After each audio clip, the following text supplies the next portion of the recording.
Okay. So in last video, we have covered the various laws and definitions of the electrostatics. The next topic we are going to cover is the capacitor and the condenser. The capacitor is the best example of electrostatics because basically the capacitor stores the charges which are at rest, right? So this is an example of the electrostatics. So here we can see the simple parallel plate capacitors. So before that, the capacitor is an electronic component which has the ability to store electrical energy in the form of charges. So all the types of the capacitors which are generally the parallel plate capacitors. So it consists of the two parallel plates, right? These are separated by the insulating medium. We can call this insulating medium as a dielectric. So here the blue color line we can see the dielectric, and the two connections are here for connecting the external circuit. So two leads are there. We can connect that point to the external circuit. So here at one side and here at the outside. So this is what an example of the capacitors, right? And the parallel plates are separated by the distance which is denoted by D. The symbol of the capacitor, which is simply two parallel plates, two parallel lines which are for fixed capacitor, and here one line is the flat parallel and another is curved, which is polarized capacitor, which is often positive and negative. For DC circuit we often use it. And third one, which is a crossed arrow, is there on the symbol of the fixed capacitor, so it is we are getting the variable capacitor. Okay, so this is about the capacitor, basically how it looks like and what is its purpose. The ability of the capacitors to store charge is called the capacitance. What is the ability to store the charges? So that is nothing but the capacitance of the capacitor. The relation between the charge and the applied voltage is given by Q is equal to CV, where Q is the charges in coulomb, C is the capacitance, and V is the voltage. Capacitance of the parallel plate capacitor. So let us see the simple parallel plate capacitor and derive their expression of capacitance. So here again we'll consider two parallel plate capacitors. Two parallel plates are there having the area A meter square. Same for plate A and B. The two leads are brought out with the charges Q plus Q and minus Q. The plates are separated with a distance D in meters, and the dielectric medium having the permittivity epsilon. So here we can denote by epsilon. So see, this is a simple parallel plates here. Now this capacitor is fully charged to voltage V, having the area of the each plate is A, capital A, separated by distance D. The relative permittivity of the dielectric is epsilon R. Now let us consider the charges stored by plate A be Q coulombs, and this will be enforced an electric flux phi through the dielectric medium between the plates. So phi is equal to Q. As we know, the total charges are equal to the electric flux. Therefore, the flux density is given by D is equal to psi by Q. Sorry, psi by A here, it should be A or Q by A. So the electric field intensity E is given by V by D.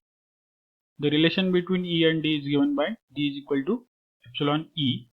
Therefore, using this expression in the above, so we'll get the required expression, that is Q by A, which is equal to epsilon V by D.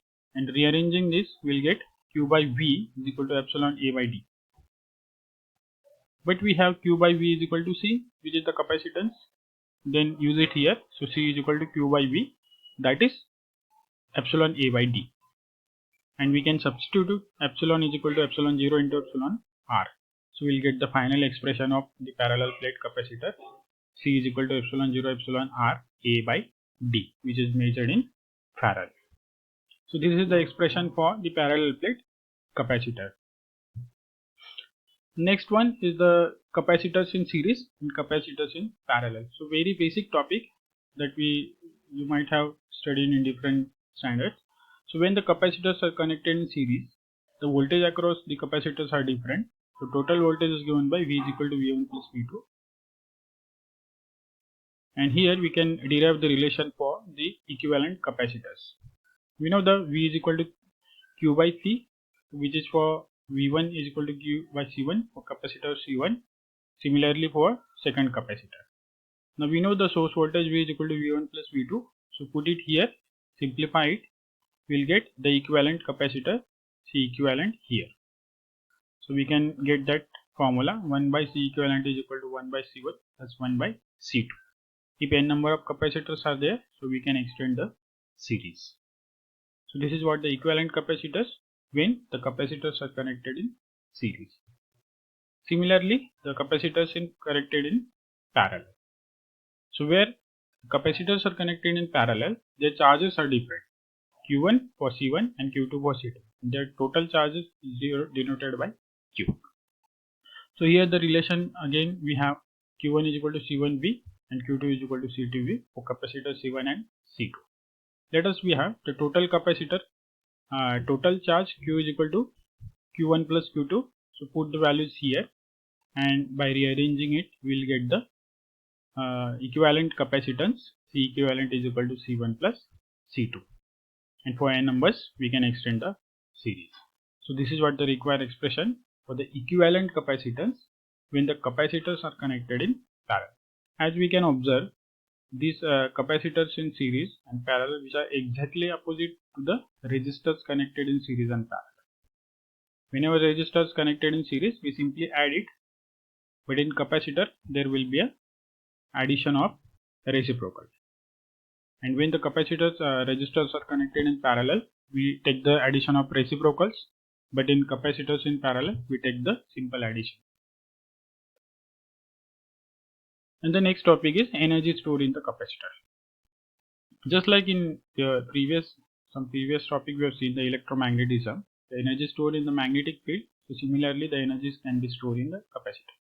So this energy is stored in the capacitor, which is in terms of the charges, in terms of the electrostatic field.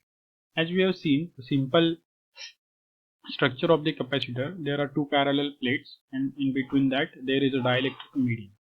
So as soon as we give supply to the leads of this capacitor, there will be a production of electrostatic field. That means there will be a transfer of charges.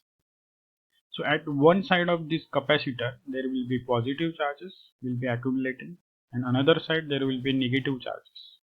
So this is what, as soon as we supply a voltage to these parallel plates, there will be a storage of charges. And when we want to get out the voltage which are stored in the capacitor, we simply connect a resistor or we short the terminals of the capacitor, so that capacitor will get discharged, right?